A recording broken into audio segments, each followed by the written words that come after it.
Dari Ogan Ilir kita bergeser ke Kabupaten Oku Timur. Sementara itu pemasangan kamera Electronic Traffic Law Enforcement atau ETLE akan juga dilakukan di Kabupaten Oku Timur, tepatnya di Simpang 3 Kota Baru dan Simpang Gumawang Kota Martapura.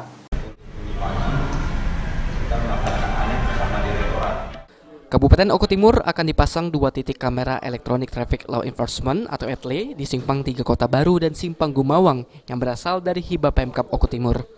Kamera ETLE itu sendiri nantinya akan berguna untuk mengawasi arus kendaraan dalam menindak pelanggaran lalu lintas dan mengantisipasi tindak kejahatan serta meningkatkan PAD dalam pengelolaan pajak kendaraan. Kamera ETLE nantinya akan merekam tindak pelanggaran lalu lintas seperti tidak menggunakan helm, melawan arus, dan berbonceng 3. Dari hasil pertemuan sebelumnya, pihak Pemda Oku Timur menyetujui untuk membantu atau memberikan hibah sebanyak 2 titik kamera ETLE yang akan dipasang.